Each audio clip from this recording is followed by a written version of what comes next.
Welcome. So this is the College of Legal Practices webinar where we're looking at becoming a solicitor, and we're just going to be looking at the different routes to qualification this evening. Thank you so much for joining us. We're going to be looking a little bit at the LPC route to qualification or the SQE route to qualification. So hopefully you found your way to the stage, which is where we are now. And as you'll see on the right hand side, there's a chat bar that you're very welcome to pop any questions in for our speakers. The webinar shouldn't take any longer than an hour. We've left lots of times for questions. So we'll be relatively brief on our presentation and then really open it up for anyone to ask anything that's pertinent to you and your career and your decision making. So yeah, my name's Alice Payne. I'm the Head of Business Development and Marketing at the college. I'd just like to introduce Catherine, who's one of our programme leaders. Hello there, thank you for coming along today. I'm a programme leader here at the college, as Alice has said, and my background is in legal education. Prior to that, I was a solicitor. Okay, and I'm the other programme leader. My name is Sarah Taylor, and I shall be leading the slideshow for this presentation tonight. And my background is similar to Catherine's. I've been in legal education for a number of years, and prior to that, I was a solicitor in the corporate commercial field. So so thank you very much for coming along today. So we're assuming that you're joining us because you've got that choice to make as to whether to go down the LPC or SQE route to qualify as a solicitor. So that means that you've either already started on your law degree, you've started on your graduate diploma, or you've got your LPC, or you're currently studying on the LPC. The other alternative is that you're already a qualified lawyer in another jurisdiction. So we're going to be looking at those options that are available to you, given the position you are already on your pathway to qualifying as a solicitor in England and Wales. So just to give you a little bit of a snapshot, an overview of what we're going to cover. So I'm sure you're all familiar with the LPC route to qualification, but we're just going to recap on those important constituent parts because we're going to use that to compare it with the new SQE route to qualification. We're then just going to give you a little bit of background into the format of the SQE route to qualification, and in particular, I'm going to focus on the qualifying work experience because we know from experience that a lot of students who perhaps have already embarked on the LPC switch to the SQE route because of the fact that they can use their qualifying work experience, perhaps are already working in the legal sector. So that's something that we're just going to look at. And then we're going to look at some of the exemptions that apply to people in a situation like yourselves who might have already got the LPC or who might already be qualified lawyers in another jurisdiction. And then finally, before we open up for questions, we've put together what we think are the top things to think about when making a decision as to which pathway you're going to choose. So next slide, we're just going to have a look at briefly at the LPC route to qualification, which hopefully you'll all be familiar with because it's been around for quite a number of years now. So obviously, if you decide to go down the LPC route, you study your LPC, you'll then need, in order to qualify as well as your LPC, you'll also need your 2-year training contract with a recognised training provider, together with that professional skills course which you undertake when you are a trainee solicitor. So this slide just very briefly sets out the requirements of the legal practice course, and we're going to come back to those a little bit later on in order to compare things like the length of the course when compared and the components of the course when compared with the SQE route to qualification.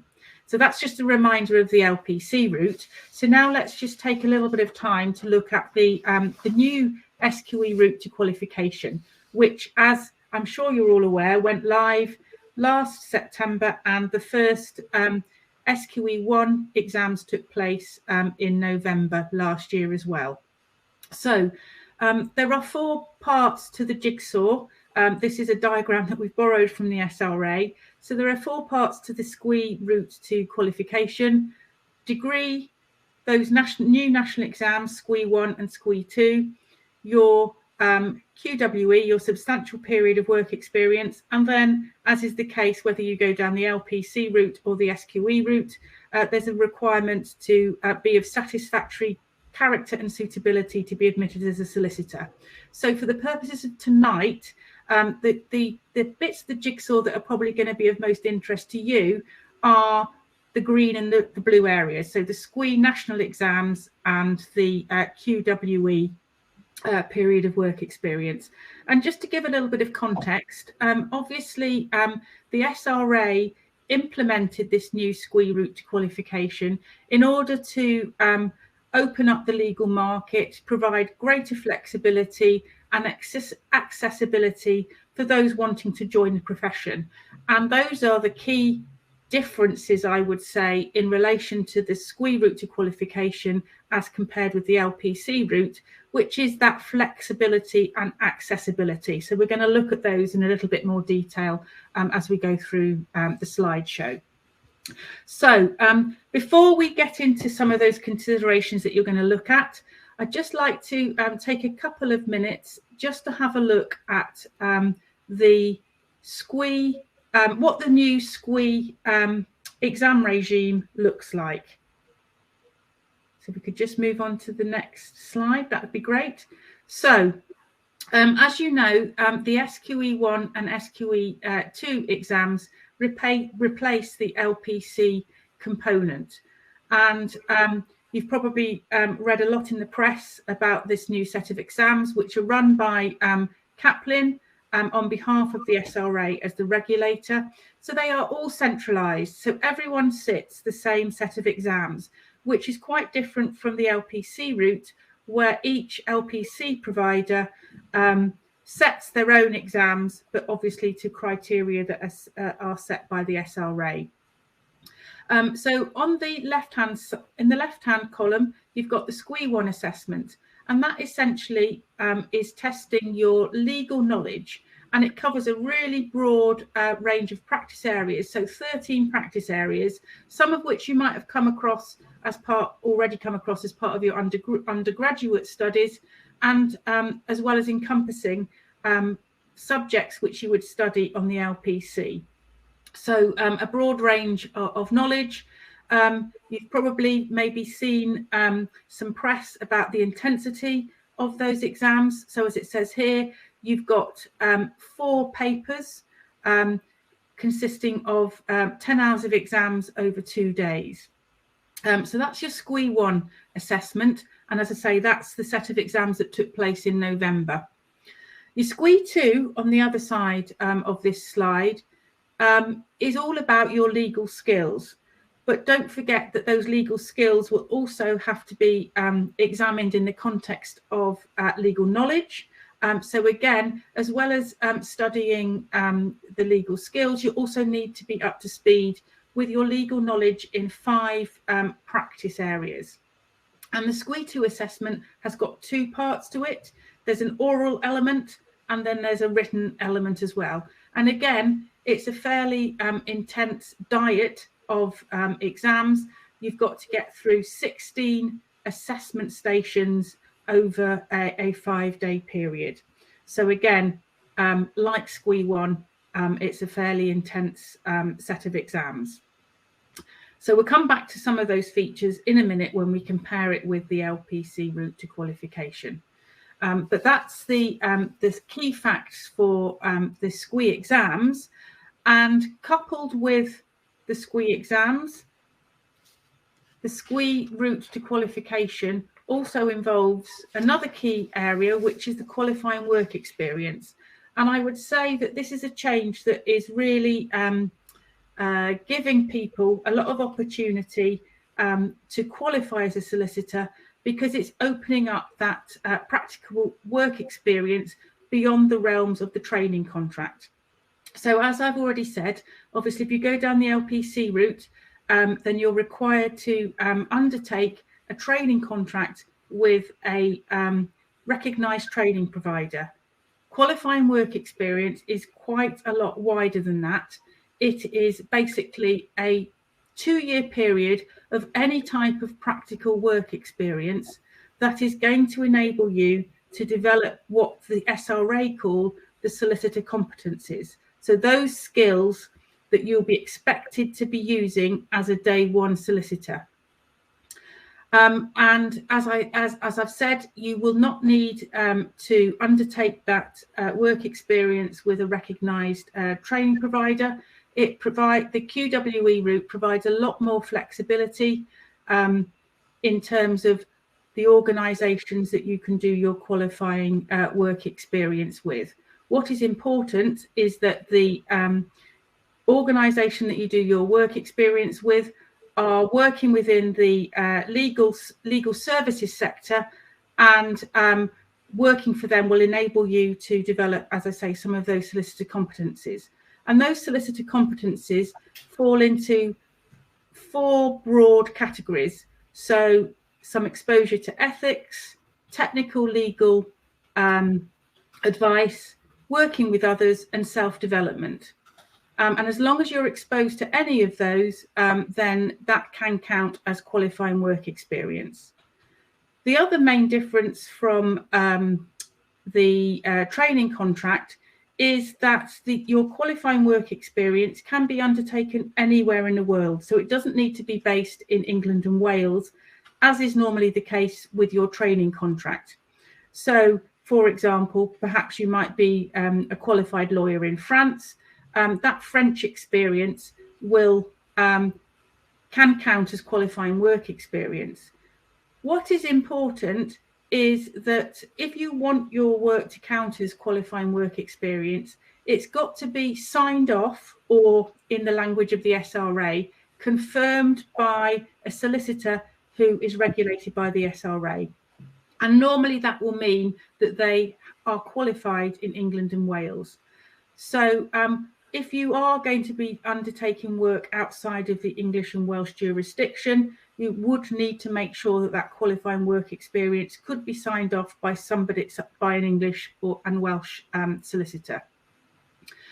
The other important thing is that it has to be for a total period of 24 months, but you don't need to do that work experience in one block.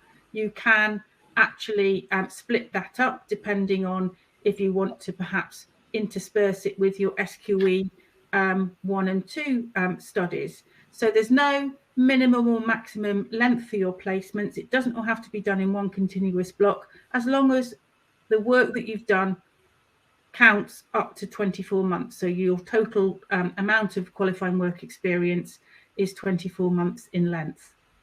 The other difference with the training contract is that you can spread your experience out amongst a number of different organisations. So you've got a ceiling of 4 different organisations with which you can do your qualifying work experience.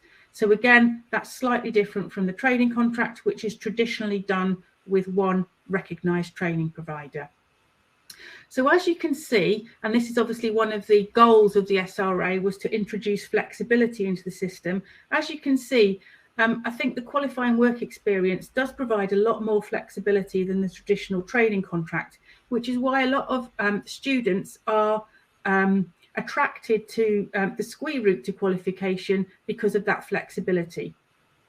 The other issue in terms of flexibility is that if you're already working in the legal sector, then that experience can be banked towards your qualifying work experience. So again, that's another attraction. You don't have to do it in the chronological order as you do for the LPC followed by your training contract. And finally, the last point that is also quite attractive from the qualifying work experience point of view is that it doesn't have to be paid work. So if, for example, you are a law student and you're volunteering at a law clinic or in a law centre, then that work can count as that voluntary work can count as qualifying work experience, as long as it can be confirmed by your SRA regulated solicitor. So qualifying work experience, I think, has really opened up the marketplace in terms of being able to get that experience, which has often been problematic for students, as the training contract market is very, very competitive at the moment. So hopefully that will ease some of that pressure. So now let's move on. Now we've looked at some of the sort of background issues. Now look at what do you need to do to qualify, given that you've got those options of the LPC and the SQE route. So the left-hand column and tabs are the position is if you're already studying for an LPC, or if you've already got your LPC. And then the right-hand set of columns is the position if you're a GDL student or on your degree, on your LLB. So let's just go through each of those options. So if you're already on the LPC, or you've got your LPC, then you can keep on that path. And for that path, you'd need your training contract plus your professional services course. That might be attractive to you, obviously, if you've already got your training contract. However, if perhaps you've got your LPC, you haven't got a training contract, but you're already doing some paralegal work, or you're already working somewhere in the legal services industry, then you can switch to the SQE route.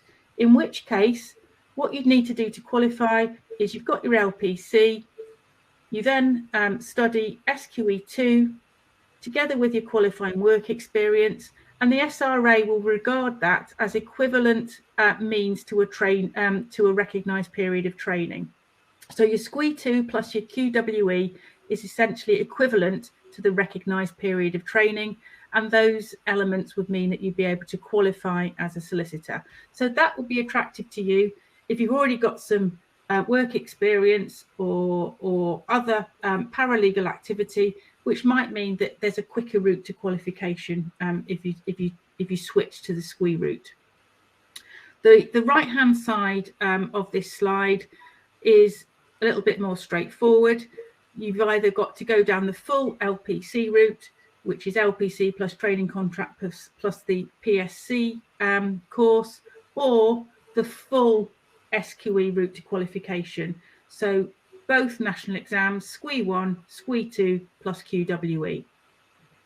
So those are your choices if you're on the pathway to becoming a lawyer in England. What's the position if you're already qualified in another jurisdiction? So let's just have a look at that. So when we're talking about being a qualified lawyer, that would include anyone who is qualified as a barrister, as a legal executive, or indeed qualified under another UK jurisdiction, such as Scotland or Northern Ireland or the Republic of Ireland, and indeed anyone who is a qualified lawyer overseas. Now, in this particular situation, you've got to look very carefully at the exemptions which the SRA are publishing all the time to see whether you'll need to do the full SQE route, which would be obviously the 2 national exams, or whether your qualification in another jurisdiction entitles you to exemptions from all of the SQE exams or part of the SQE exams. Now the SRA have published a list of jurisdictions with whom they've agreed exemptions for lawyers from that jurisdiction, and that's being updated all the time. So if you are in a situation of being a qualified lawyer, then you will need to go to the SRA website to see whether any exemptions have been agreed. If they have, then you can obviously go down that route. If there haven't been any agreed national exemptions, then you can nevertheless still apply for an individual exemption. And there again is information on the SRA website as to how you go about applying for that individual exemption, together with the evidence that you'd need to produce to the SRA. So that is a little bit of an overview of the exemptions that are applicable if you're a qualified lawyer or you're already on the pathway to qualification. So finally, we would just like to look at the final slide before opening the floor up for questions as to some of the things that you need to think about when deciding which route is going to be best for you.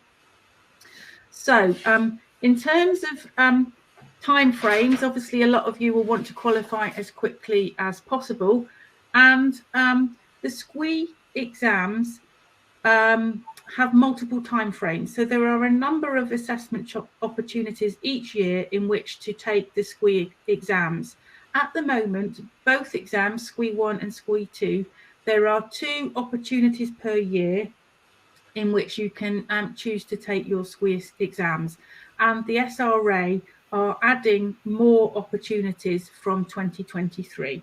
So, so that's something to bear in mind in terms of the speed in which you might be able to sit these exams.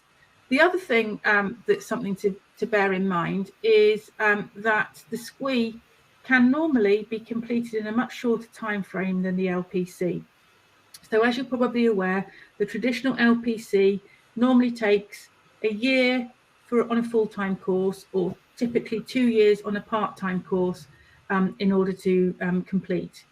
The the SQE preparation courses, which get you ready for those national exams, are much shorter in duration. So, for example, if you chose to come on our full-time SQE 1 preparation course, that would typically be 2 to 3 months. And if you took our part-time course, that's about 5 months in length. So as you can see, it's a lot shorter than the LPC, but it's very intense. So that's something to bear in mind. These courses are intense in terms of duration and in terms of what you're expected to cover to get ready for the SQE exams. The other thing you need to be thinking about, which will obviously be very important, is that budgetary flexibility and those budgetary requirements for yourself. So on the SQE, you're only going to be paying for the preparation courses and the exams that you're enrolled for. So you can stage your payments and pay by way of instalments, because you're not having to pay everything up front in the way that you are for the LPC route to qualification. And the other thing to bear in mind is that it might be a little bit easier for you to learn while you earn when doing the SQE route to qualification. Another thing to bear in mind from a budgetary perspective is the fact that both the LPC and the SQE prep courses, you can wrap them up in a master's degree in LLM, and that will enable you then to access the postgraduate loan, which might be useful from a funding perspective. So that's also something to consider. In terms of your learning options, you need to think about what learning style suits you. So the LPC tends to be more campus-based, whereas the SQE has actually opened up a lot more online learning options. So obviously the college is an online provider, and that might suit your learning style or might suit your circumstances if you are studying the SQE around other commitments such as work. We've already talked about the flexibility of QWE in terms of the SQE, and then finally it really pays to do your homework on the type of firm you want to work for, particularly in these early stages of the implementation of the SQE. A lot of the bigger firms or medium-sized firms have already taken on board the SQE as part of their training program planning. So they are already looking at candidates who have undertaken the SQE or maybe exempt from part of the SQE exams. The smaller firms perhaps are still sticking with the LPC route because that's something that they are comfortable with and familiar with, but it goes without saying that this landscape is going to change over the next 2 to 3 years as more and more firms become more familiar with the SQE route to qualification, and obviously as the transition period starts to wane for the LPC. So do your homework when you're looking at applying for positions within law firms, because that might help you decide which route to qualification to go down. So that was our little bit of a whistle-stop tour of the differences between the SQE and LPC route to qualification. We hope it's provided you with some food for thought, and hopefully perhaps you've got some questions coming off the back of the slides that you might want to ask now. And I'll just ask Catherine whether there have been any questions on the chat bar that perhaps we can share with everyone.